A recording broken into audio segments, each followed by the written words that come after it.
Olá, eu sou Lígia Fontinelli, gerente de Gente Cultura, aqui do GM Group, e hoje a gente está em mais um episódio do Código da Gestão, um podcast focado em ensinar, dar insights e trocar ideias sobre como fazer uma melhor gestão na sua empresa.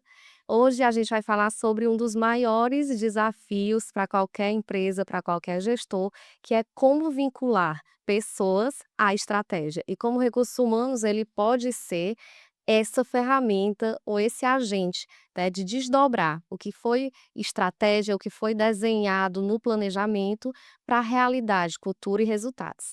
Hoje a gente conta aqui com 2 participantes mais do que especiais, Natália Albuquerque, que é diretora da ABRH, seja bem-vinda, Natália, pedagoga com mais de 20 anos de experiência em recursos humanos, também é gerente regional da Pague Menos, de recursos humanos, trabalhando há muito tempo como BP nessa área, e com o André Alencar, que é nosso head da área de performance organizacional aqui na Gomes de Matos Consultoria. Sejam bem-vindos, Muito obrigado, Lígia. e vamos lá.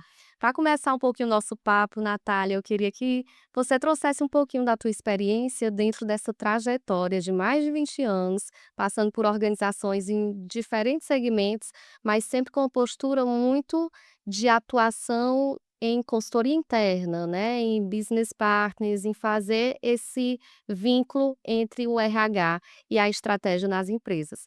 Para ti, o que é que mais diferencia, né, um RH operacional, que está naquele, beabá, feijão com arroz, para a atuação de recursos humanos que realmente agrega e consegue ir na estratégia. Olá, gente.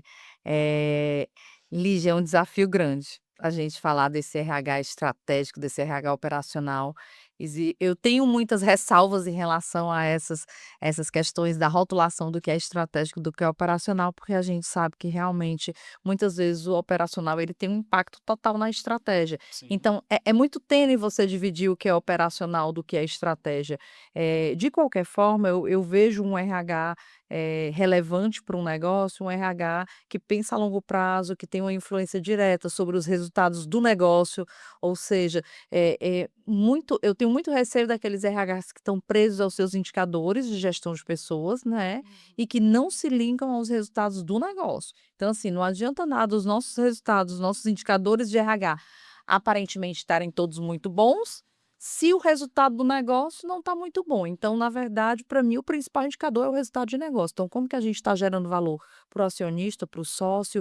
Para mim, esse é o principal ponto. Então, atuar com estratégia é atuar garantindo esse alinhamento com o resultado. Eu parto daí para que a gente possa depois cascatear por onde a gente vai e qual caminho a gente vai trilhar, e em diferentes fases, né? Porque quando a gente fala também dessa influência do RH dentro de uma organização, a gente fala muito do momento em que essa organização vive. Então, às vezes, você vai ter que ser operacional para pavimentar ali O nível de maturidade da própria exatamente. empresa, Um né. nível de maturidade, muitas vezes o nível de governança, né, então a gente vai precisar falar de processos, de cultura, então o quanto que aquilo está pavimentado para de fato eu poder pensar: "Vou atuar aqui no nível mais estratégico", ou o quanto que em algum momento você vai ter que descer para um operacional para garantir essa robustez necessária para que você possa depois estar ali tomando decisões mais estratégicas. Sem dúvidas, são grandes desafios.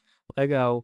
Eu faço muitos trabalhos de estruturação organizacional e um desafio que eu vejo muitos diretores, né, diretoras, é sentir muito só na hora de tomar decisão sobre pessoas.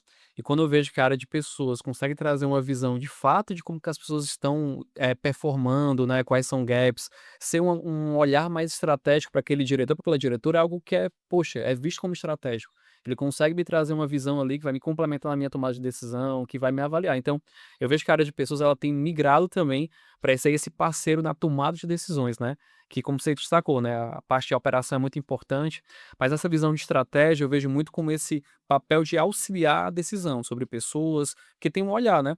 Às vezes tem um diretor, uma diretora que está ali discutindo sobre uma pessoa, mas tem a visão do gestor. Sim. Não tem uma visão imparcial para poder saber, será que aquela pessoa que está sendo avaliada ali teve as melhores condições, não teve? Então, esse olhar estratégico, eu acho que cada vez mais é muito importante, né. É, e é interessante vocês trazerem esse ponto, né, porque, a gente pode cair na tentação, né, ou no pecado de querer avaliar algo pontualmente. E às vezes, vários empresários, né, podem, inclusive, com a pressa do resultado, com uma visão imediatista que a gente tem, isso é um fato, né, acabar fazendo a avaliação mais simplista, né. E aí o recursos humanos tendo indicadores, tendo programas, tendo avaliações com imparcialidade, né, com planos, de desenvolvimento estruturados, Sim. pode suportar isso, né. Essa estruturação ela é fundamental e ela é um dos papéis e responsabilidades sim da área de gente, né, da área de pessoas.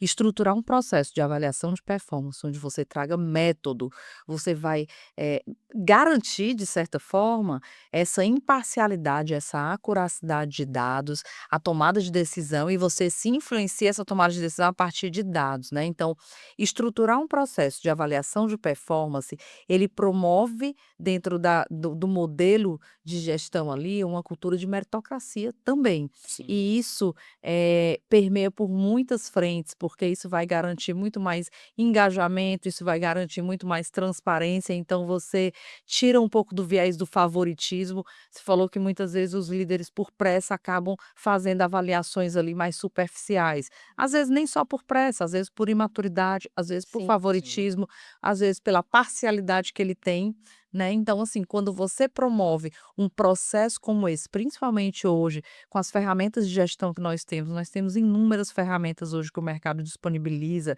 metodologias que você muitas vezes se apropria para poder utilizar, que garantem essa imparcialidade e que trazem também para o processo uma visão, eh, não obrigatoriamente 360, vamos dizer Sim. assim, mas que traz várias visões, ou seja, você tira também esse peso do líder ser único a avaliar, então você começa a entender dentro daquela cadeia quem faz sentido fazer aquela avaliação e o principal, você vai estar dentro de um processo de avaliação linkando os resultados esperados com a estratégia da empresa. E aí você de fato conecta e aí tudo passa a fazer muito mais sentido, né.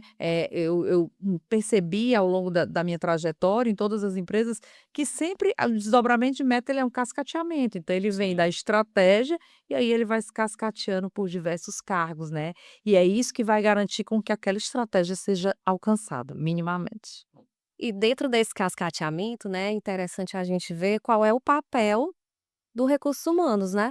Aqui dentro da nossa experiência de consultoria, de vários projetos na área de performance, aí o André ele pode trazer Sim. essa visão de forma mais, robusta, né, porque pratica há mais de 17 anos, né. Obrigado, Eliê. A gente 17? Não, é 13. 13, É. amigo, né. Porque pratica há mais de 13 anos Sim. aqui, vivencia isso, né, assim, os nossos projetos de performance, ele tem como maior objetivo conseguir alinhar estratégia, metas, entregas e pessoas, né. Exatamente. Ao teu ver e vendo essa prática acontecendo em empresas de diversos segmentos, de diversos portes, né, qual é o principal papel do RH nesse movimento, nesse alinhamento, assim? Tu já viu isso acontecer bem, tu já viu acontecer mal? Como é que é a tua visão? Já, geralmente, até uma coisa que a Natália falou, quando o RH fica muito olhando para indicadores, para números internos, mas não vai conhecer a operação, entender a estratégia do negócio, poxa, o que que é o diferencial do meu negócio? Ah, gerar uma experiência única para o meu cliente, é de fato ter um produto de qualidade, então o que que eu tenho que buscar nas pessoas? E aí, quando eu não tenho essa conexão, e a área de pessoas serve justamente para isso, para trazer método.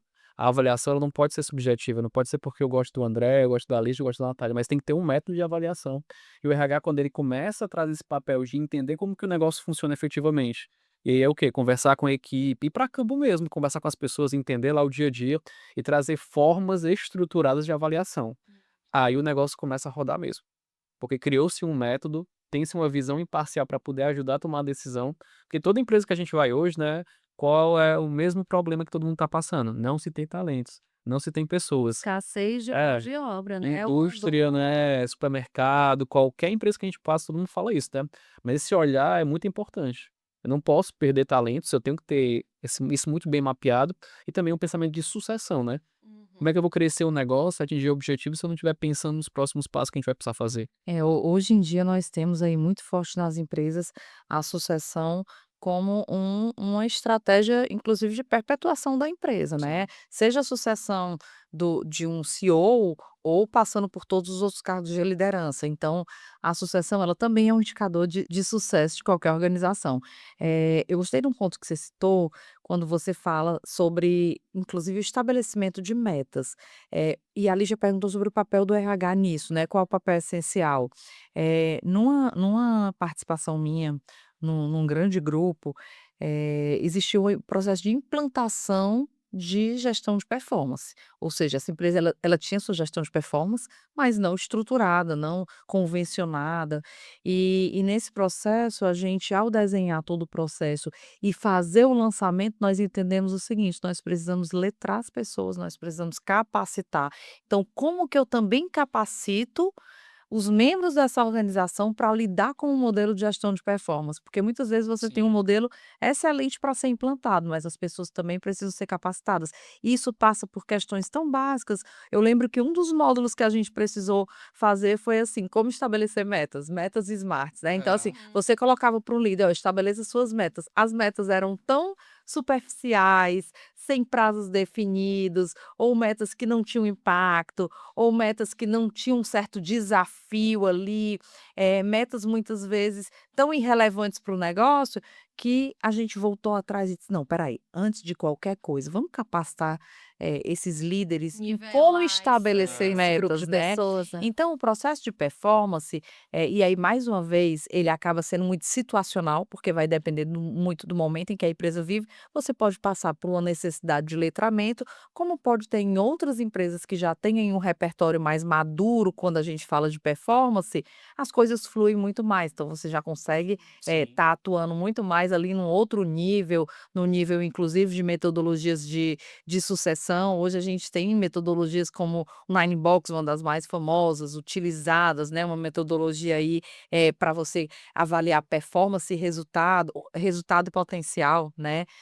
Então assim, você acaba, não só olhando a performance, o que o colaborador, o que o gestor, o que o profissional está entregando, mas também o que ele pode entregar. E aí é quando você traz esse viés do potencial para entender para onde eu consigo levar, para onde essa pessoa pode se movimentar, que trilha de carreira essa pessoa pode ter aqui dentro. Então, hoje, mais uma vez, né, o que não nos falta é metodologia, assim, e hoje com essa Ferramentas, né. democratização, Sim. exato, com essa democratização de conteúdo, gente, a gente tem assim, tem isso aqui é um exemplo de conteúdo, né, de conteúdo Sim. gratuito, assim, de compartilhar. Então hoje você tem acesso a tudo isso. Então as empresas elas vivem um momento também, onde muitas vezes ela não obrigatoriamente vai precisar ter um investimento tão alto para implantar um modelo de performance, porque ela vai se apropriando ali de algumas curadorias importantes para isso. E uma coisa interessante, né, a gente está falando aqui que inclusive o código da gestão é um momento onde pessoas que podem estar nos assistindo vão ter insights, vão pensar coisas, vão entender algumas práticas, né, pegar algumas dicas para levar para a sua realidade dentro da empresa. E que é importante falar, a gente está falando muito de maturidade, Sim. maturidade da organização e tudo, mas que isso não está vinculado a porte. Não. Não é Não porte de mesmo. empresa, não é quantidade de recursos que eu tenho disponíveis Sim. para mim, né, maturidade é outra coisa. Então, assim, o que a gente vê, até pela trajetória, acho que a Natália também pode, complementar isso, mas assim, já passamos por empresas de portes muito grandes, onde o nível de maturidade com relação à governança não era tão alto, né. E em contrapartida, a gente vê aqui mesmo a consultoria, né, negócios Sim. que têm médio porte e que já tem uma gestão que você pensa: "Nossa". É muito situacional, né. É. Empresas que também passam por processos de fusão, Sim. então, existem uma série de cenários que influenciam nessa maturidade que está ligada a essa curva mesmo de aprendizagem do modelo, de quanto tempo ele foi implantado, enfim. Mas hoje eu vejo, assim, essa gestão de performance como, sem dúvida, um dos principais pilares da área de pessoas, de garantir que dentro da organização exista um modelo de gestão que proporcione essa avaliação e é um direcionador para a empresa, assim. Eu Sim. costumo dizer que uma empresa que não tem um modelo de performance, ela em algum momento vai encontrar, assim, um pouco perdida ali. E talvez as pessoas nem todas embarcadas no mesmo propósito. E aí, trazendo esse conceito de propósito, a gente sabe que muitas vezes esse propósito hoje, cada vez mais, as pessoas se apegam a isso para o sentido do seu dia a dia, né. Quando Sim. você estabelece um modelo de gestão de performance, você também está trazendo um significado, um propósito, uma terra prometida, um objetivo que muitas vezes ele Um deixa de ser alvo individual e um ele é alvo coletivo, compartilhado, né. um alvo compartilhado. Então você cria também esse senso de pertencimento, esse ambiente muito mais colaborativo. Quantas metas eu tenho visto nas empresas serem metas compartilhadas, uma meta que vale a mesma meta para todo mundo, né, um determinado resultado, um projeto específico. Muitas vezes você vê isso, e isso é onde você começa a entrar e dizer o seguinte: "Aqui todo mundo trabalha em prol do mesmo Desse resultado". resultado. Então, É. são muitas camadas. Por trás do modelo de gestão de performance, tem muita coisa envolvida que vai se desdobrar, positivamente ou não, a depender de como ela é conduzida. A gente falou que hoje em dia existe um acesso muito maior, né, à informação, ao Sim. conhecimento. Existem metodologias, né, para poder praticar e fazer essa implantação de uma gestão de performance adequada e cada vez mais a gente vê a área de pessoas, né, a área de recursos humanos, se aproximando muitas vezes dentro da área de pessoas e está também o braço de performance, né. Sim. André, dentro do que tu faz em desenvolvimento, em desdobrar, o que tu acha que é o diferencial da metodologia que a gente aplica e que faz essa potencialização, né, de resultado dentro das empresas? Eu acho que ao mesmo tempo que a gente tem uma quantidade muito grande de conhecimento, isso é uma grande armadilha. Porque o ponto do conhecimento é o método. A consultoria, o que a gente faz, que é o grande quê, né, é o método. Aquela coisa, por exemplo, eu gosto de fazer um exemplo que é muito simples, que é o da academia. Você sabe que você tem que fazer em nível de exercício, mas quando você tem um personal, ele vai saber a hora que você tem que trocar sua ficha, o jeito que você tem que se posicionar no exercício, a quantidade de peso que você pode colocar e que você pode trocar. Esses ajustes é o método que traz. Então, às vezes, eu tenho conhecimento, eu tenho as ferramentas, mas eu não sei conectá-los da forma correta. E aí, o ponto que a gente faz dentro do nosso trabalho é avaliar, como você falou, qual é a maturidade da organização. Ou essa organização não está com um nível para fazer uma avaliação 360, por exemplo. Porque não vai ter maturidade para receber feedbacks aqui, os gestores, entendeu? Sim. Eu vou ter que fazer um momento de alinhamento de expectativa, ensinar o que é o feedback, o que é uma comunicação não violenta, né? Eu tenho que dar passos, né, para poder e aí alinhar o time e crescer. Então, o nosso trabalho ele faz esse nível de alinhamento. Eu entendo qual é o contexto inicial, o nível de maturidade, para que eu, com as ferramentas, consiga conduzir no método. Pra vocês terem ideia, tem um consultor nosso que é o Bruno Yosef, né, que é o head de indústria. Sim. Confiram também um podcast dele, tá, gente? Muito bacana também. E aí ele traz lá mais pra gente que é o quê? Na Toyota se tem aula para você aprender a subir e descer a escada, que é o básico, é óbvio pra gente como subir e descer uma escada, mas lá eles ensinam para evitar acidente de trabalho. Então o básico a gente tem que ter esse conceito muito claro com as pessoas, porque o bom senso, né, o que deveria ser óbvio, ele não é tão óbvio assim, né, então é importante ter esses alinhamentos. A gente poderia dizer então que, assim, um dos maiores riscos na implementação, né, dessas ferramentas, desse modelo de gestão, é justamente subestimar a complexidade, vamos dizer assim, porque às vezes a gente pensa você consegue descolar, né, sair do Sim. zero.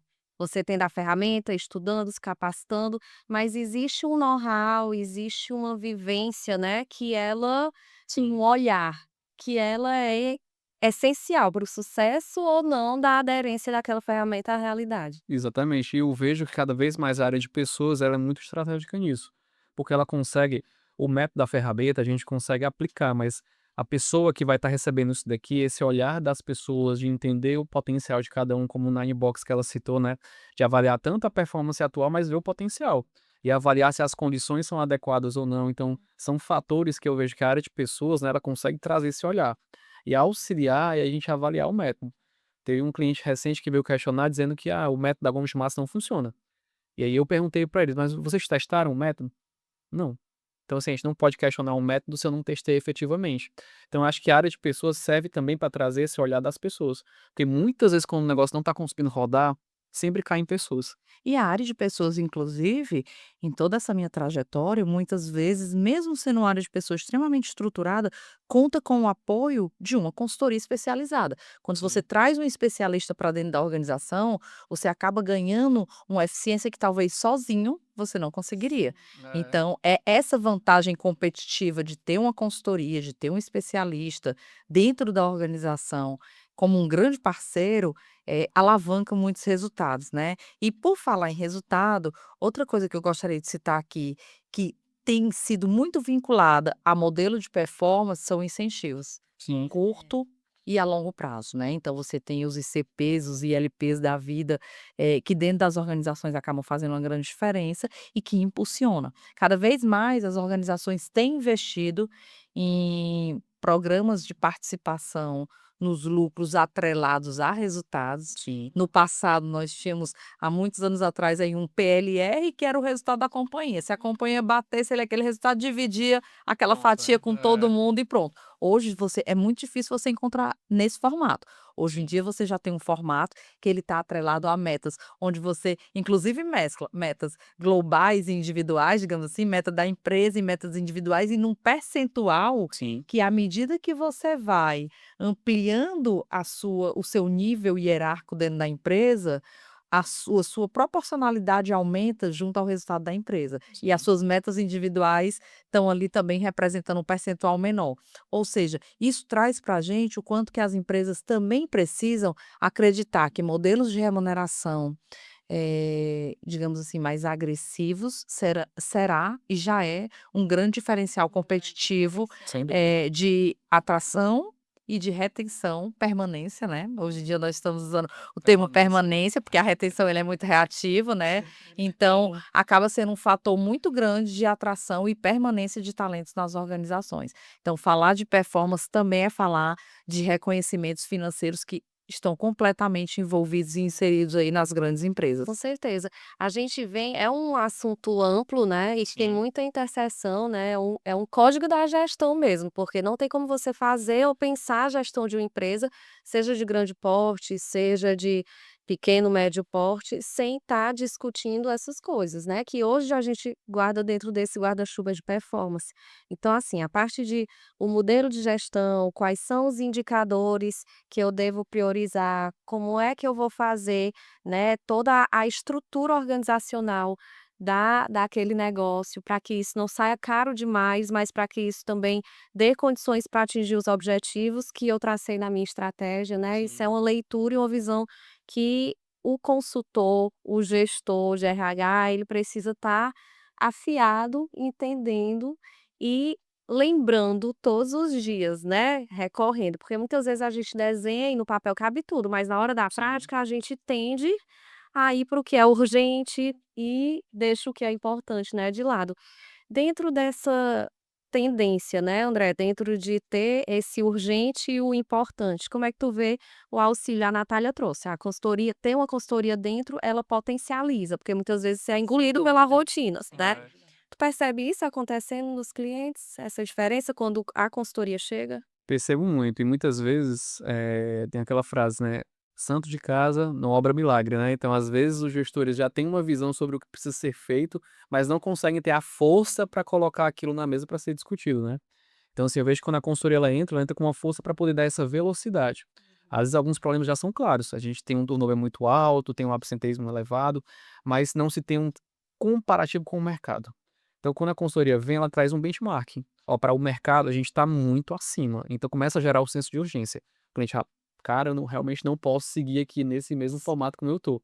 Então muitas vezes a consultoria traz essa provocação de que o teu estado atual não está tão bom quanto você acha que está, frente a outras empresas, frente ao mercado, a gente precisa evoluir com relação a isso. Então traz essa cutucada, entendeu, para que o cliente possa mexer efetivamente. Inclusive de elencar prioridades, né, com É. base no impacto. Então, muitas vezes, você está tão imerso ali Sim. dentro daquela organização, que em algum momento você tem uma dificuldade de priorizar o que é mais importante e priorizar isso com base no impacto que isso está gerando para o negócio, inclusive a longo prazo. Então, às vezes, você está vendo que ali parece É. internamente que é uma prioridade, mas quando alguém vem de fora, considerando fatores como fatores externos, você começa a ver que sua prioridade acaba sendo outra. Então, sem dúvida, o peso de um consultor, de um especialista, ele é super importante mesmo para as organizações e ao longo da minha trajetória pude contar com grandes consultorias, a exemplo da Gomes de Mato e sem dúvida faz uma diferença, assim. É uma força ali, uma potência que você traz para dentro do negócio. Sim. A gente falou aqui um pouquinho sobre a questão da remuneração e como ela é um dos pilares, né, para o desdobramento dessa estratégia e como ela impacta na performance organizacional, na gestão de pessoas nas empresas, né. Dentro desse contexto, quais são as estratégias de remuneração, de trilha, né, que a gente pode oferecer na gestão de pessoas para poder engajar, aumentar, potencializar a performance dentro da organização? Eh, as estratégias, elas passam por estratégias financeiras, como a gente citou aqui, e estratégias também não financeiras. É um verdadeiro ganha-ganha, porque eu falaria de que ganhos a organização tem quando tem um processo como esse estruturado. Quando a gente fala de incentivos financeiros, você acaba trazendo ali um combustível adicional para que aqueles profissionais envolvidos por um objetivo alcancem e sejam remunerados com isso. Em paralelo, o modelo de performance, por ele trazer uma estruturação de uma avaliação individual e de negócio, você consegue também projetar carreiras a partir daí. Então ele também vira uma alavanca de carreira. E essa alavanca de carreira que individualmente é extremamente interessante, porque você passa a ter um método estruturado de avaliação dos seus resultados, do que você entrega, do que você é capaz de entregar, do seu potencial, isso acaba sendo um fator decisivo para movimentos internos dentro dessa empresa. Então, quantas vezes a gente vai ouvir falar que uma pessoa teve um crescimento dentro da empresa, respaldado por avaliações que aconteceram no processo estruturado de gestão de performance e que não se resumiu somente aos números que ele entregava, Sim. né. Sim. Então, esse processo ele traz um benefício, de tomada de decisão para pessoas que também não entregam. Então, quantas vezes você sai de uma mesa de discussão de performance com evidências e com elementos que te ajudam a tomar uma decisão de um possível desligamento. Sim. Então você acaba evidenciando aquilo que estava, muitas vezes, já evidente, mas que por estar somente com um gestor, ou por não ter sido calibrado com outras pessoas, foi ficando Que ali. vai tolerando E a e e vai e o É. quanto isso onerou, durante quanto tempo onerou a falta de uma decisão. Então você sai de uma mesa de calibração, digamos assim, de um modelo de performance, você sai com decisões de desligamento, você sai com decisões de desenvolvimento, porque um gestor consegue depois sentar com o seu colaborador e trazer inputs para um plano de desenvolvimento individual riquíssimo, sob perspectivas de diversas pessoas, Sim. não só sobre a perspectiva dele. Então a riqueza que isso gera, para o indivíduo, ela é enorme e consequentemente para a organização, porque se você faz um plano de desenvolvimento individual, bem estabelecido, isso vai gerar um resultado para o indivíduo que vai se desenvolver, dentro daquela organização e enquanto ele se desenvolve, ele também gera o resultado esperado. Então por isso que eu digo assim, é o verdadeiro ganha-ganha, né. Eu estou numa organização agora, que o nosso CEO ele usa uma frase que é muito emblemática e que para a gente virou uma frase, assim, de muito efeito, que é: "Os números seguem comportamentos", né. Sim, Então eu já assim, vi inclusive a citação, né, ela virou é igual Vai Dar Certo, eu estava no outro podcast a gente estava falando com a gestora da Unimed, né, a Luana, e aí o Vai Dar Certo. Então, eu acho que na Pague Menos, o mote que está muito forte também, é. né, de como vocês têm Por trabalhado trás é por isso. trás dessa frase, ela tem muitos vieses, assim, você está Sim. falando que se os números acompanham comportamentos, os meus comportamentos estão me levando ao número que eu quero, né, e vale também o contrário, o número que está sendo apresentado, ele reflete os comportamentos, esses comportamentos sustentarão esse número. Então, essa frase ela é muito profunda e ela vale para a gente para muitas reflexões mesmo, né? E toda vida que o número ele não estiver entregando aquilo que se espera, vamos voltar lá no comportamento, que tem alguma coisa ali de A comportamento que a gente chave vai tá no a chave está no comportamento. comportamento. A maioria de viradas de chave, em diversos cenários, inclusive pessoais, né, gente, Sim. está numa mudança de comportamento. Então, isso para mim ele ficou muito forte. A gente falando muito de comportamento, né, e passamos aqui por trilha de carreira, mas também entendendo que, assim, a cultura ela sustenta a estratégia, né. Como é que dentro da atuação nessa trajetória, vendo e fazendo recursos humanos, né, eh, o RH atuava ou atua como um guardião desses valores, né, para que essa cultura desejada, ela seja disseminada, ela seja, eh, cuidada e nutrida, né. O quais práticas de RH tu acha que é um diferencial na práticas de fortalecer esses valores? Muitas vezes a gente pensa em ações e programas que vão nos ajudar a alcançar ou manter a cultura desejada. E por vezes a gente pode deixar de estar percebendo, pequenas coisas do dia a dia que vão falar muito mais sobre a nossa cultura do que um programa, do que um quadro, do que a cultura estabelecida e declarada, né. Então muitas vezes os símbolos que existem dentro dessa organização, a maneira como se toma decisão, o que você permite, o que você não permite, vai falar muito mais sobre isso. Então, para mim, a gente ser um guardião da cultura, e que eu acho que vai muito além da área de pessoas, né, Sim. Sem então eu dúvida. diria que, ainda se fala, né, que a cultura sustenta a estratégia. Para mim, a cultura ela é a estratégia. Ela é a própria estratégia, ela vai refletir tudo isso, né, ela vai ser um fator decisivo, inclusive, de alcance dessa estratégia. E para mim a cultura mais importante, mais do que essa cultura declarada, seja através de valores, de rituais, de processos, vai ser muito mais a cultura do dia a dia, ali na tomada de decisão rápida, na maneira como você se relaciona com as pessoas, na maneira como você se comunica, no que você está permitindo, tolerando, no que você não está tolerando. Para mim a cultura vai ser reverberada muito mais nesse dia a dia. Por isso que para mim, ser um guardião de cultura que vale não só para a área de RH, mas para todos os principalmente líderes de uma organização, é um eterno orai e vigiai, né. Você tem que estar ali, inclusive, muitas vezes se policiando e refletindo o quanto que você também, no seu dia a dia, no seu modelo de gestão, você está garantindo uma aderência a essa cultura.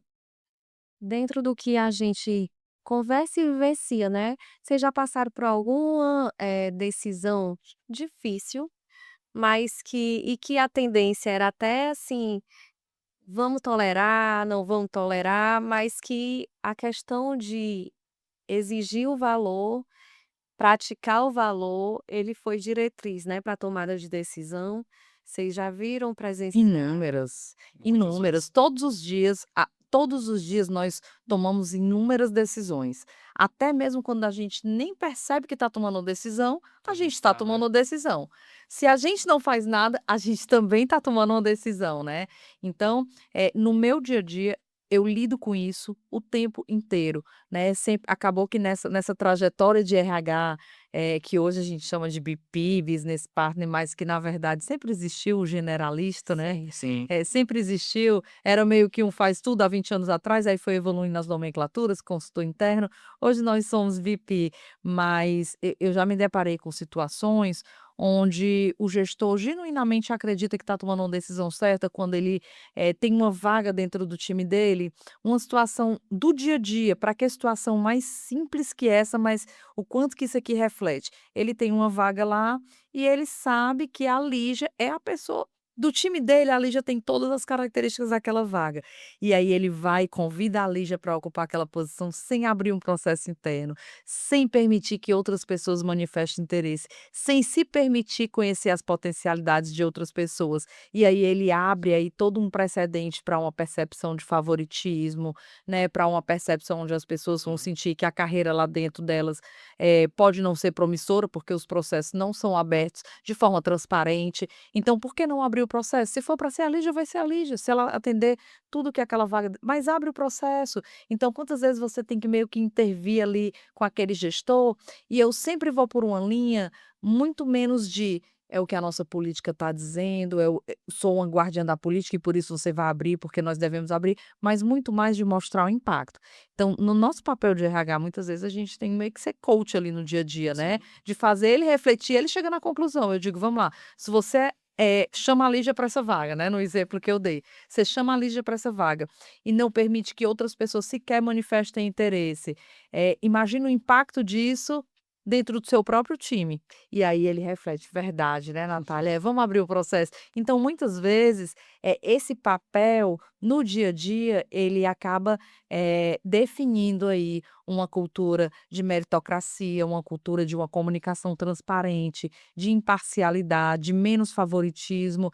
E então, assim, eu dei esse exemplo porque ele é um exemplo super simples, eu diria que até bobo do ponto de vista de organização, quando você olha, tem obviamente existem decisões no dia a dia muito mais complexas, mas esse pequeno exemplo bobo, todos os dias você tem em todas as organizações acontecendo. Sim. E quantos Sim. talentos são impactados por isso, né? Uhum. Os rituais, eles fazem muita diferença também para você ter valores que Sim. são, né, uma cultura forte e que ela própria já vai balizando, orientando, né, algumas decisões das pessoas. Aqui na Gomes de Matos, por exemplo, a gente tem um dos nossos valores é fé em Deus, né, é acreditar em Deus. Então a gente tem em todos os nossos momentos de reunião geral, planejamento estratégico, se inicia com oração, né, a gente entrando numa linha de concentração, de Sim. meditação, de pedindo uma bênção para fazer decisões, né, felizes naquele momento. Outros fatos, né, como a gente coloca muito do protagonismo, né, para nosso negócio de consultoria, as pessoas precisam ter uma autogestão, eles têm que imagina só, a gente tem 117 projetos rodando simultaneamente hoje, né. Quantos consultores em clientes? Ou a pessoa ela tem a maturidade, a autogestão, a autorresponsabilidade, ou então o negócio não roda, né, então a gente precisa de um time que entenda e que viva isso.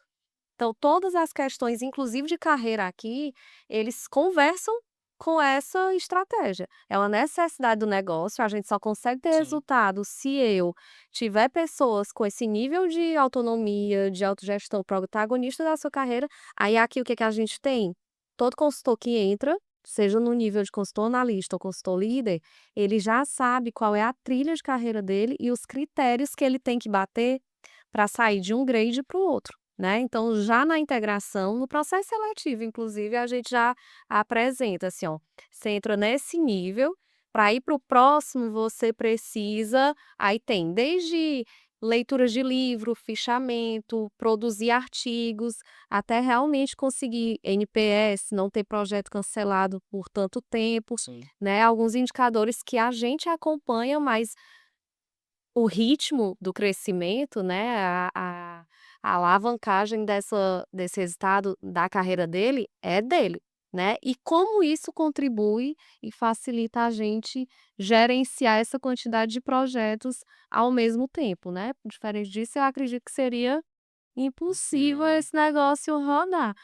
E aí eu queria também saber, André, dentro da tua vivência, por onde tu passou, onde tu já experimentou algumas práticas, né, o que é que dentro da área de performance tu vê que é a maior dor dos negócios para poder fazer essa integração, essa engrenagem rodar bem? Legal, Lígia. Antes de fazer aqui a resposta, né, para sua pergunta, lembrando, pessoal, que a gente tem um diagnóstico gratuito, vai estar aqui no QR Code aqui em algum lugar do vídeo, para que vocês possam avaliar o nível da gestão atual da empresa de vocês, já ter um feedback de que pontos a gente precisa ter uma atenção.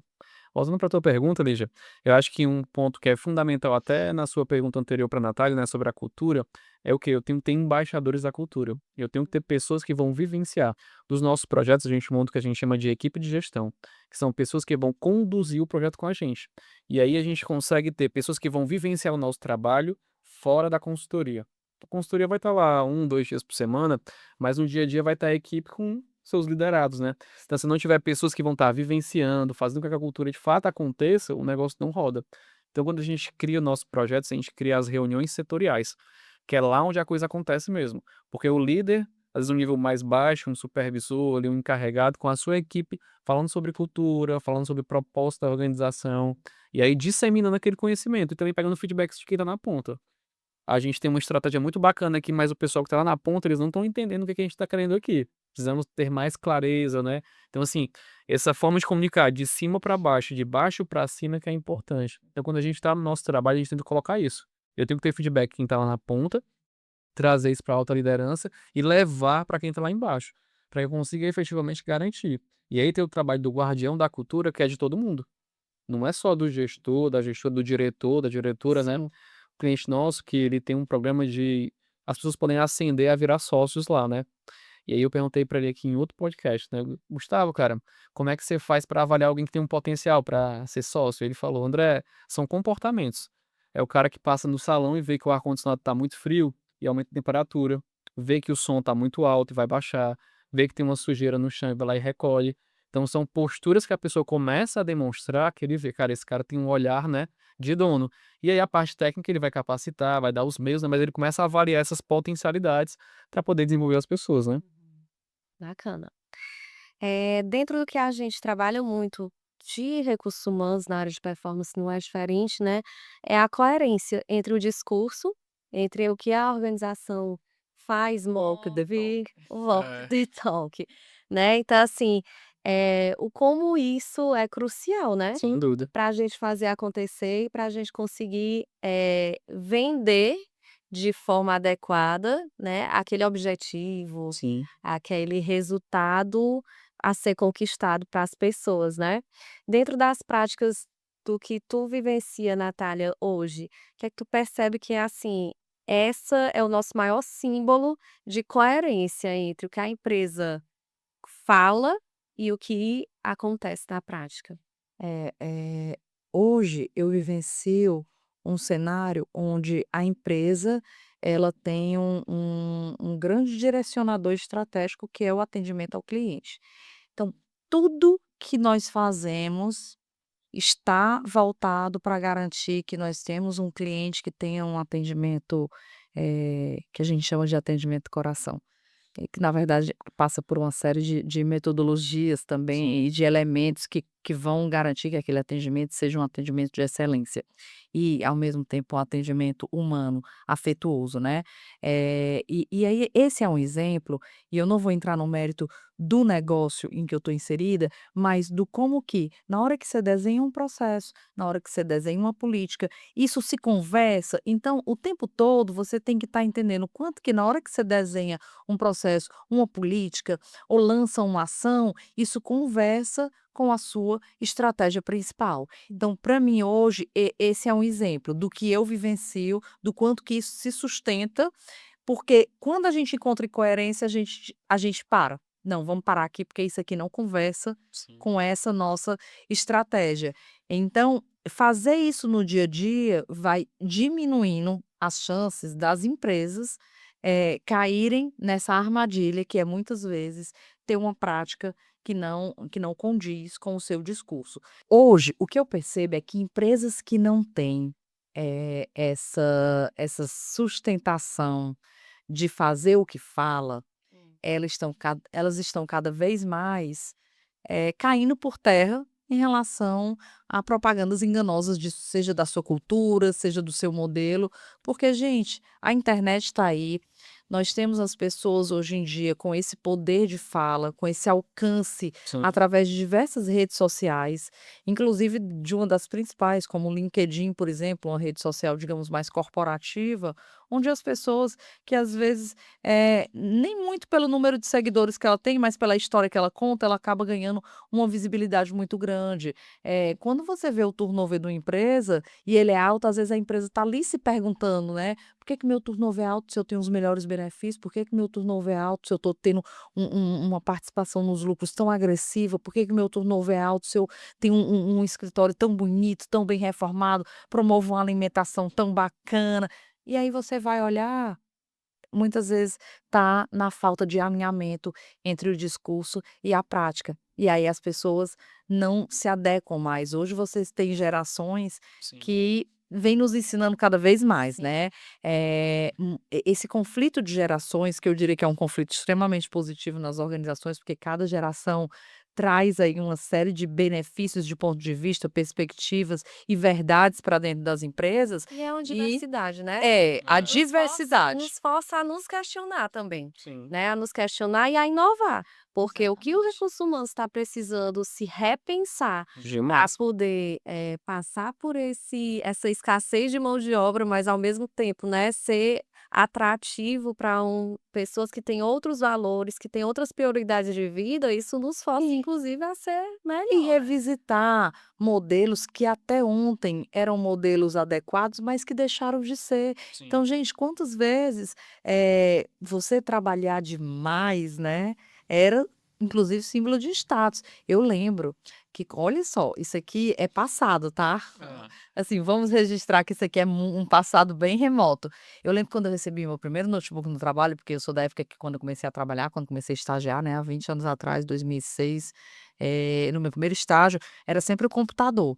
E aí depois eu fui para uma outra grande empresa, uma multinacional, e aí quando eu recebi meu primeiro notebook, a minha felicidade era porque eu ia poder levar o notebook para casa. E eu achava aquilo o máximo, porque eu dizia: "Nossa, então eu vou levar o notebook para casa", para mim aquilo. Sim. E aí durante muito tempo eu fui alimentando isso, achando isso interessante, não imaginando o impacto disso para minha saúde, para minha família, né. E aí você vai também à medida que a sociedade vai evoluindo, você também evolui enquanto ser humano e reflete: "Poxa, aquilo que eu achei que era muito bacana, não era". Eu lembro que um dia eu cheguei e aí assim, eu cheguei para meu marido também há bastante tempo atrás, e uma vez eu cheguei com esse bendito notebook para trabalhar, e eu achando o máximo ali, tá trabalhando, né, no sábado, e Aham. aí ele falou alguma coisa do tipo assim: "Pra mim quem trabalha quem leva o trabalho pra casa é muito desorganizado, que não consegue fazer a gestão da sua rotina adequada". Nossa, aquilo veio com né, Tapa um na choque, um cara. tapa Sim, na cara. E aí você começa a repensar, então quantas vezes é necessário que tapas na cara, sim. né, sejam dados, verdades sejam trazidas pra gente repensar, e a gente tá aqui pra isso. E essa vulnerabilidade que a gente encontra hoje, de diversos executivos, de dizer aquilo que funcionou até ontem não funciona mais, é o que vai fazendo com que as empresas evoluam para que elas possam Sim. perpetuar cada vez mais. Então, para mim, essa questão, e aí voltando para o cerne da tua pergunta, né, Lígia, Coerência, né. a coerência, gente, ela vai ter uma hora que tem empresas que ainda se sustentam com uma prática diferente do discurso, mas isso tem hora e data marcada, assim, porque vai ficar insustentável. Tem um momento que chega realmente a ser insustentável e isso vai estourando em diversas questões, questões trabalhistas, em turnover, em uma empresa que deixa de ser atrativa, em uma empresa que perde valor no mercado, que empresas que tá na bolsa, que perde valor em Sim. ações, Sim. escândalos que levam essas empresas a serem canceladas Até com pela É, impacto forma direto financeiro. Até pela é. forma como a comunicação hoje se coloca, né.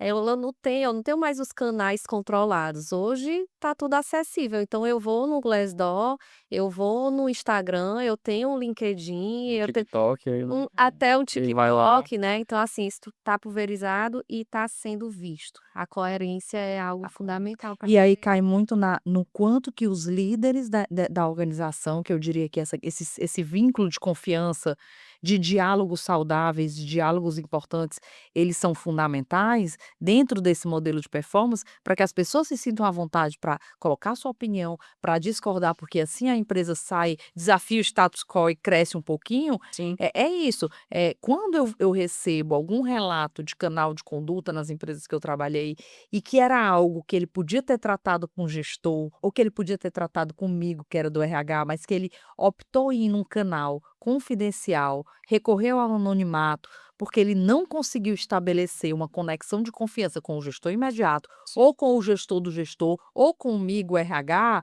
Para mim ali eu sinto ali meio que, assim, é quase que um fracasso, naquele momento ali, sim, poxa, onde eu há uma falhei aqui? frustração. Há uma É, com frustração. certeza. Onde eu falhei, que em algum momento eu bloqueei esse canal de comunicação a ponto da pessoa ter que chegar nesse nível, né.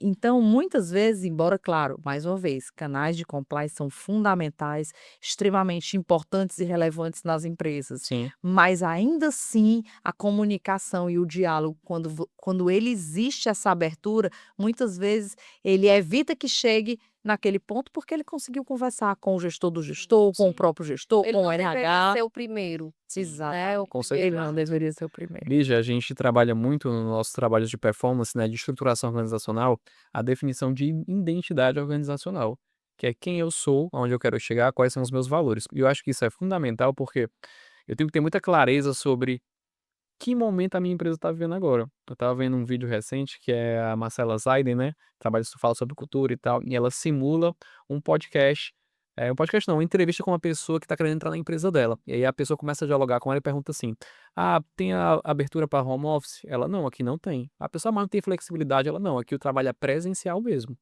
E ela começa a falar para a pessoa como é que a empresa dela funciona. E assim, não é todo mundo que vai se adequar para aquele modelo dela, mas ela tá trazendo o quê? Clareza. Eu acho que esse é o principal ponto que a gente tem que ter nas nossas empresas, é clareza. O que que você vai, de fato, aceitar, o que que você não aceita na sua empresa. E as pessoas vão ter que entender se aquela empresa faz sentido para ela. Porque às vezes tem o seu momento de vida, como você falou, né, deu seu exemplo, eu levava o computador para casa e tal. E aí pode ser que naquele momento você consiga de fato se dedicar mais ao trabalho, mas pode ser que esteja em outro momento que a sua família precisa mais de você. E que aí aquilo não faça mais sentido. Então, a clareza é muito importante para que a gente possa ter a coerência. Porque às vezes eu posso estar cobrando uma pessoa, mas não expliquei as minhas expectativas, aquilo que eu te faço querer daquela pessoa. E quando eu tenho essa quebra de expectativa é muito ruim, porque dá o conflito, né? sim. Eu achava que era esperado isso de mim, meu gestor achava que era outra coisa. Então, quando eu tenho isso muito claro com a minha cultura, com aquilo que eu aceito, com aquilo que eu E não com aceito, as metas, né, e com os meus estabelecidas num modelo objetivos, de performance. aí o negócio funciona, tá ligado? Isso é fundamental, né, a clareza ou a chamada unificação da linguagem de gestão Isso. ou até a transparência, enfim, mas isso é uma das coisas que são óbvias, mas o óbvio às vezes precisa ser dito, né, porque muitas vezes a gente esquece ou pula essa parte, né.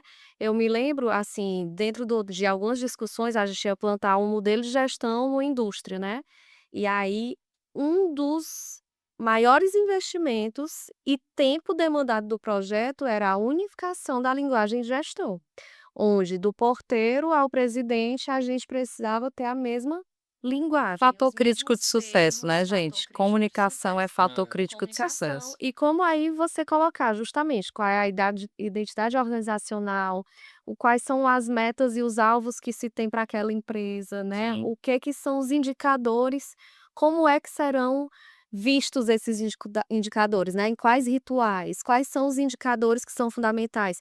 Aqui, Natália, a gente passou por uma transformação novamente, acho que o André também pode até complementar aqui, a gente tinha um foco ou uma visão de que precisamos ter um braço comercial forte, precisamos ter um braço comercial forte. E aí, quando foi avaliado e visto os nossos rituais e as nossas práticas, sempre a operação era o maior foco. A gente falava do comercial 45 minutos em uma reunião, 45 minutos por semana. Então, como é que essa prática ela vai conseguir fazer essa Reverberar. minha Isso. estratégia ser realidade? Não vai. Vai. Então, todos os indicadores em quais a gente avalia, qual fórum avalia, onde eles são expostos, em que rituais a gente inclui o tema comercial. Modelo de O remuneração. modelo de remuneração mudou, né, então essa questão da coerência, muitas vezes e a gente precisou de uma consultoria para vir e enxergar o que a gente, no dia a dia, entendia como padrão comum e ok, né, e as provocações, de novo as provocações. E aí, a gente faz mais uma provocação, né, você que está assistindo aqui esse podcast, o Código da Gestão, você pode clicar nesse link ou no QR Code e você tem gratuitamente um diagnóstico sobre a sua organização, onde você vai preencher e nele já vai sair o nível de maturidade e o nível de atenção que você deve ter em determinados pontos para poder trabalhar na tua empresa e desenvolver, aprimorar o que já está ok e o que precisa ser reforçado.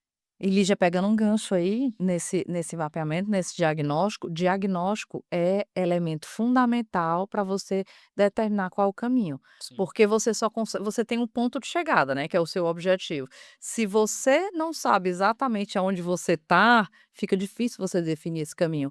Então, diagnóstico, que também pode se expandir para leituras de cenário do dia a dia, ele nos dá um direcionamento muito grande. Então, ao longo da minha trajetória também, fazer diagnóstico, contar com fornecedores para fazer um diagnóstico bem feito, foi um fator crítico para qualquer projeto que exigisse essa identificação de onde estávamos, para que a gente pudesse estabelecer que caminho eu farei para chegar onde eu preciso chegar.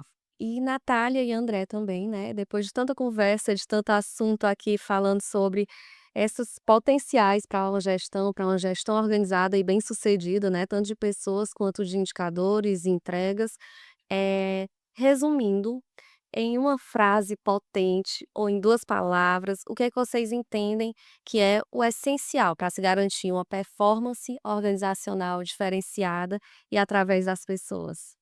Clareza. Alinhamento.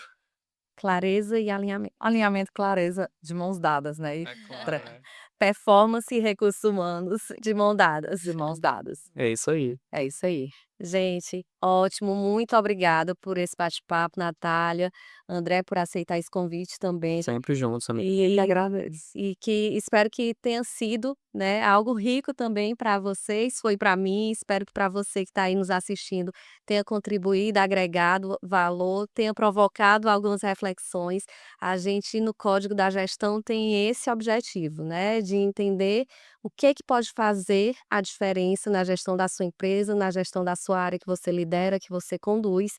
E aqui, nessa conversa, deixando claro, né, que performance organizacional, ela anda de mãos dadas com gestão de pessoas, e isso faz a diferença. Lígia e André, obrigada por me receber na casa de vocês. Eu adorei o convite, falar de um tema que eu acho que ele é sempre extremamente relevante e muitas vezes até clichê quando você fala de gestão de performance, mas por mais clichê que seja, muitas vezes a gente percebe o quanto nós temos ainda oportunidade em todas as organizações, independente do nível, independente do tamanho. Então, falar sobre gestão de performance é fundamental.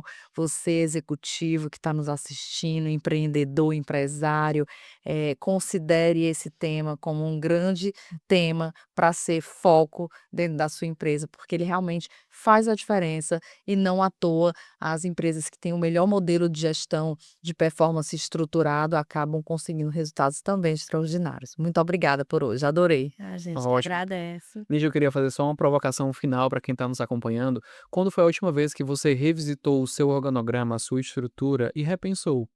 Será que isso ainda está aderente à minha estratégia? Será que de fato isso vai trazer os meus objetivos para a minha realidade?